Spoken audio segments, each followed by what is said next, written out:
Joining us now is John Eastman. John, welcome to the program. John, I want to make sure you have an opportunity in your own words to explain what is going on. There's so much misinformation and disinformation in the media about you. So let me just ask you very simply, what was the plan that you and the Trump team had leading up to January 6th? John Eastman, the floor is yours. Well, the first was to challenge the illegality that everybody admits occurred in the election. People were changing state statutes without any legal authority. That made those elections unconstitutional.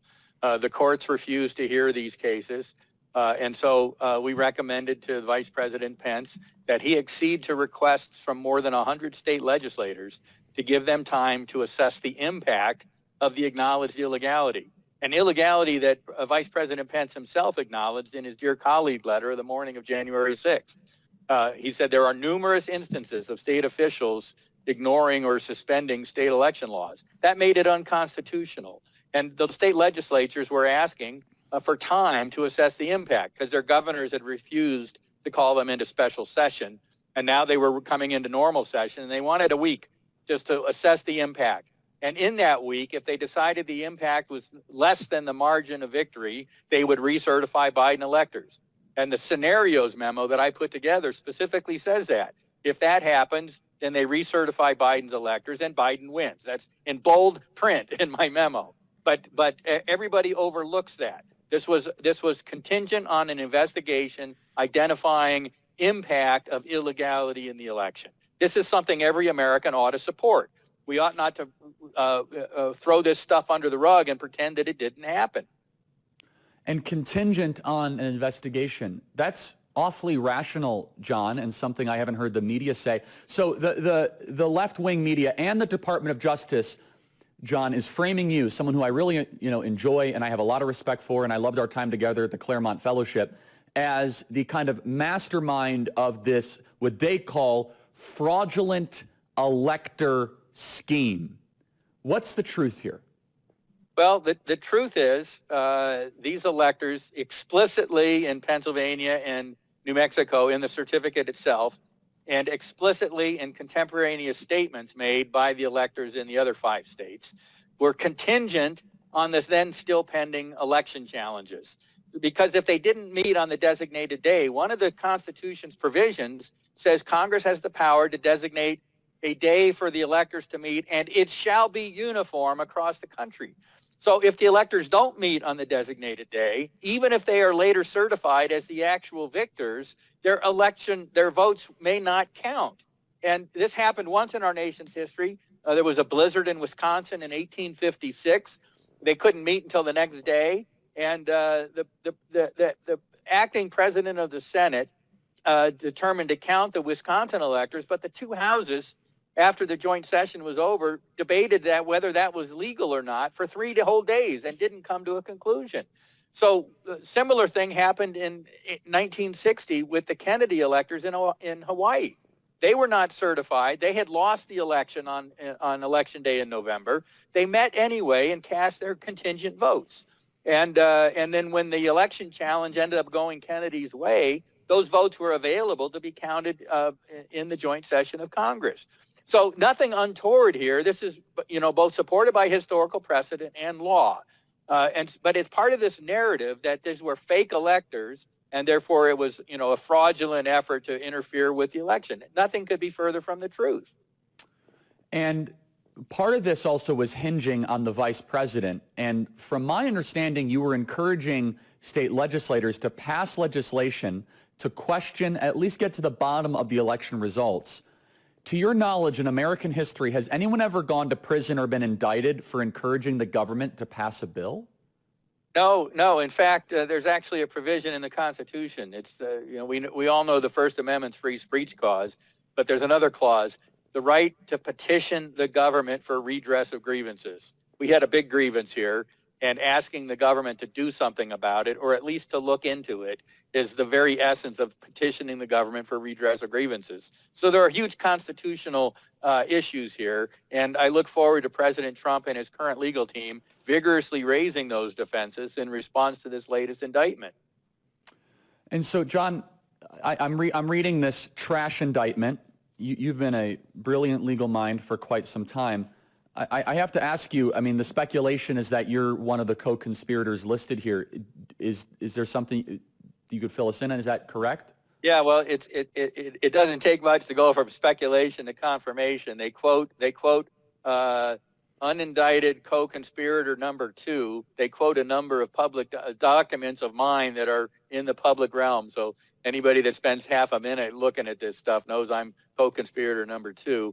My attorneys put out a statement to that effect last night. But I suppose it's good news from my point of view that I'm an unindicted co-conspirator rather than an indicted conspirator. I look forward to maybe being called as a witness to come to President Trump's defense because getting legal advice about contested interpretations of constitutional provisions is not and never has been and never should be a criminal action. What's really going on here is an attempt to prevent people who are unpopular with the elites in our country from having competent legal representation, yes, from having any representation at all. The effort by the 65 Project to go after every one of the attorneys that was involved in any of these election challenges, they make no bones about it. They've specifically said our goal here is not just to have them disbarred, but to make them toxic in their firms and their communities so that right-wing legal talent will never take on these election challenges again. Of course, if that succeeds, then it clears the path for, complete manipulation of election processes without anybody willing or able to step up to challenge it in the courts. And so John, I think it's important just to take a step back for a second and remind our audience what was the context of the 2020 election. None of this is mentioned in the indictment. You said it perfectly. Unconstitutional changing of state-based voting laws, right? We had mass mail-in ballots. We had late-night counting suspicious activity. We had an unprecedented, just let's say, spike of reporting. And so, John, when you were getting into this and you were starting to advise the president, I think it's helpful to remind our audience, and of course Department of Justice who is watching this stream right now, the intent. The intent that you had was to get to the truth. Is it now a crime to use the legal system to get to the truth of an election? Well, they're certainly trying to make it a crime, or at least make it so miserable for people trying to do that nobody else will want to step up in the future. Look, Article 2 of the U.S. Constitution is quite clear. The power to direct the manner for choosing presidential electors is vested in the legislature of the state.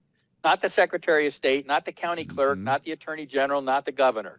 They are not legally authorized to make changes to the election code. If the legislature has chosen to have their electors chosen by an election, they could just choose the electors themselves, as many of the states did at the beginning of our nation's history for nearly a half a century. But when they set up an election code, that becomes the manner of choosing electors. And individual actors in the executive or judicial branch don't have the legal authority to alter that.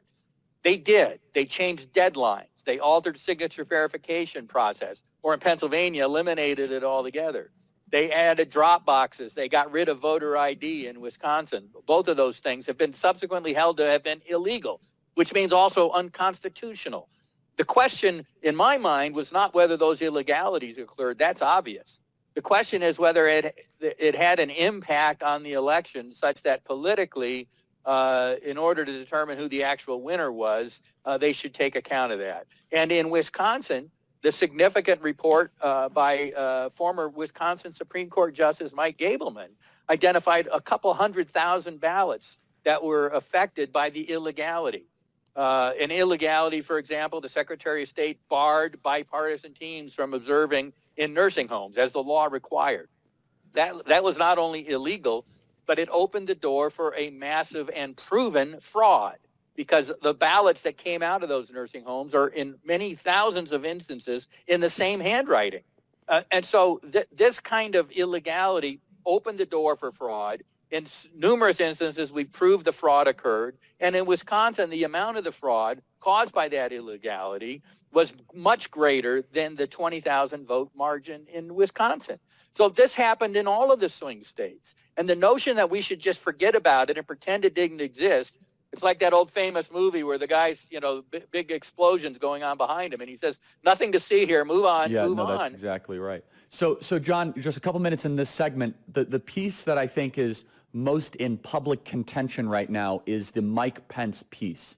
Mike Pence says, I had no constitutional authority. This was a legal coup, bad advice. I had no right to send this back to the states. What is the truth? Well, the truth is much more complicated and nuanced than that, and it's an open question. The language of the 12th Amendment, which parallels the language of the original Article 2, so the vice president shall open the certificates in the presence of the House and Senate, and then they shall be counted. The House and Senate are there to observe, not to have any role in the counting. And there have been significant legal scholars that have held that means the vice president has the judgment authority if there is a legitimate dispute about the validity of electoral certificates. Pence decided he was just going to be a potted plant. And by the way, proof that this was an open question, Congress altered the Electoral Count Act because they recognized the prior version of it was ambiguous on whether the vice president had a role. They made it more unconstitutional rather than less, however, because you can't, by statute, usurp powers that the Constitution vests in another constitutional actor. So the vice president basically punted. He said, I'm just a potted plant up here. My role is to be a very high-priced letter opener, and that's it. Well, I'm sorry. The Constitution and our founders did not create any office with so little judgment ability. And we should have gotten to the bottom of this, as the state legislators were asking. But he chose not to, and just keep it under the rug because we don't want to go anywhere here. John, stay right there. I want everybody to support his legal fund. It's GiveSendGo/Eastman. We're going to have GiveSendGo.com/Eastman. We're going to do a big push for that in just a second. John, stay right there. We need to help you out. We'll be right back. Welcome back, everybody. John Eastman is with us. John, how can people support you and your legal fund? Please tell us. So, GiveSendGo.com/Eastman. Two things are important there. Three, actually. We use it as a blog to keep people updated on what's happening. People can send prayers via that site. My wife and I read them, and they're heartwarming. And then, of course, they can donate. Don't be scared by the amount we've already raised. If they look at Update 22, they'll see the 14 actions I'm defending against. And our legal fees are well in excess of even the goal that we've already identified there. So it's GiveSendGo.com/Eastman. And, I mean, just walk through this. I mean, the DOJ has unlimited budgets, and they're coming after you so aggressively. It's unbelievable. Well, the DOJ, we don't know what's happening down in Georgia yet. The FBI seized my phone over a year ago, and it still refuses to give it back. The bar complaints in California and D.C. and also the Supreme Court, the latter filed by the 65 Project, the earlier one filed by States United Democracy Center. What I call this is asymmetric lawfare. They file these complaints, and then they tap into the vast investigative and prosecutorial resources of the government to go after anybody that is not towing the status quo line by our increasingly authoritarian government. And this is a very dangerous thing that's going on in this country. It's already curtailing the ability of conservative candidates and causes and individuals from getting legal representation because all of the major law firms are afraid of being canceled by their other clients. If you do that, you destroy the adversarial system in this country. You remember Shakespeare once said, the first thing we do is kill all the lawyers. Most people think that's because we don't like lawyers. But it was actually Dick the Butcher who was trying to launch a coup. And he said, if we're going to do this, the first thing we have to do is kill all the lawyers because they will get in the way of what we're trying to do in launching this coup. Lawyers are important. Yeah. GiveSendGo.com/Eastman. John Eastman needs your help. Hang on one second. We'll be right back. Welcome back, everybody. Email us freedom@charliekirk.com and subscribe to our podcast. John Eastman continues with us. And so, John, what I find to be also so troubling about this indictment, and I'm sure you've had a chance to maybe read it or at least be familiar with it, is that there's sentence and sentence. Again, I'm a layman here. I'm not a lawyer, nor do I play one on TV. But 90% of what's in here seems to just be MSNBC drivel jabs of wrong think. I mean, it's almost as simple as, well, Donald Trump believed this, even though the claims were false. John, have you ever seen an indictment like this? You're the multi-decade experienced legal mind. Yeah, no, it's 45 pages of basically false narrative. It's as false in its particulars as the long-running Russia collusion hoax, and they're doubling down on the falsity. The main claim is that Trump lost the election. It was free and legitimate because Bill Barr and Krebs said so, and the rest of us are supposed to just bend the knee despite all the evidence to the contrary. And because the government has said so. This is where I talk about this in authoritarian terms. Whether it's the COVID origins or the COVID vaccine or CRT or transgender men exposing themselves to your teenage daughters in their showers, the government has spoken, and we're just supposed to, like sheep, go along with it. That is the very definition of authoritarianism. And we are on the precipice of locking that in this country unless people like me and you and others stand up against it. Well, this is what we have to do. I mean, freedom is not free. It costs us a lot, and we have to be willing to defend it. So John, can you just give us a little bit of a battle plan then? Do you anticipate that you will be indicted? Do you think there's more indictments coming? Just give us kind of how you think this thing's going to unfold from a timeline perspective.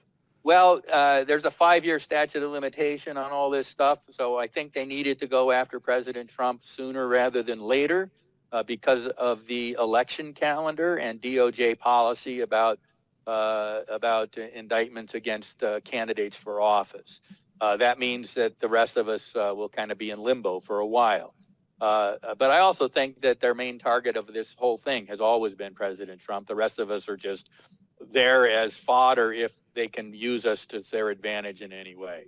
What I found interesting in all of this is the expectation that by naming me or others as unindicted co-conspirators, we would run to the Department of Justice and offer to give up the goods on Trump. I mean, two things wrong with that story. One, it would be unethical for me as a lawyer to do that, even if I have the goods. And the second thing wrong with it is there are no goods to have because everything we did was above board and legal. It was legitimate challenges to clear illegalities in the conduct of the election. And people need to keep that front and center. And so I don't have any bargaining chips to negotiate a plea deal with the Department of Justice anyway, because there is nothing there to bargain with. But that doesn't matter to them. This is Lavrenti Beria, NKVD of the Soviet Union stuff. Show me the man and I'll find you the crime.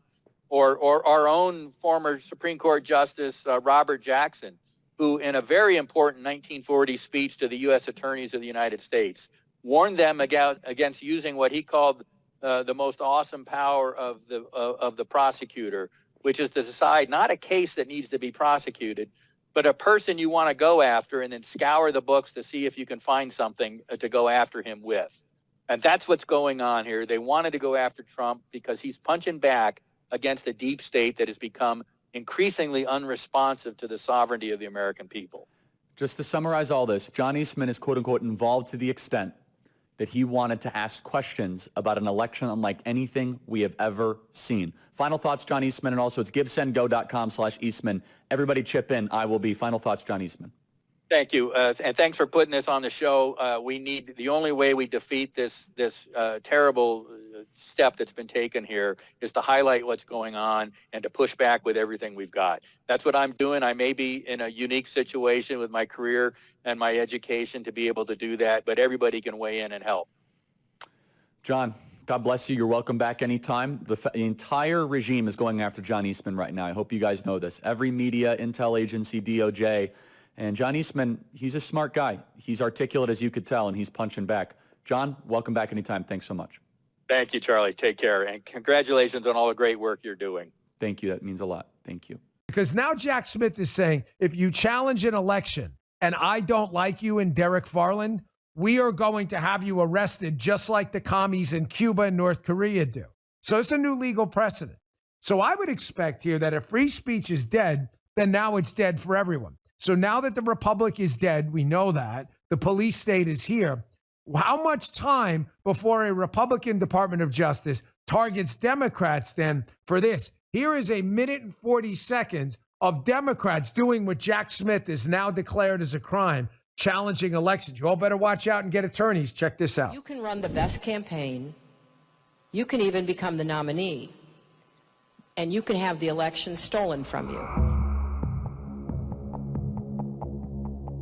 How can you win with Russian interference, though? That's what real I'm thing. scared about in 2020. But rightly. Because I think he's an illegitimate president that didn't really win. So how do you fight against that in 2020? You are absolutely right. He's an illegitimate president in my mind. Would you be my vice presidential candidate?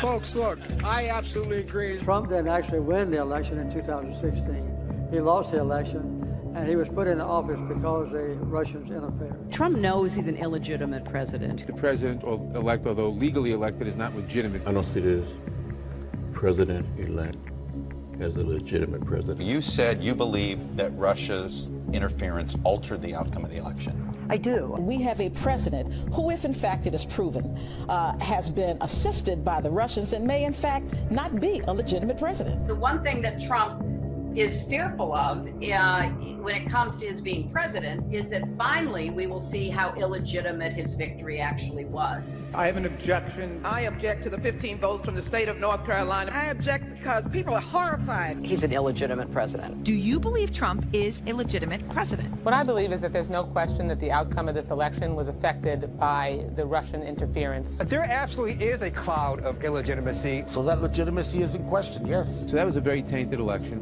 And in that sense, it's illegitimate. Why do you think the president is going to such great lengths to essentially prove that he beat you? Because he knows he didn't. He knows he's an illegitimate president. Now, make no mistake, prior to yesterday, between 5 and 6 p.m., that was legally protected speech. That is now not anymore.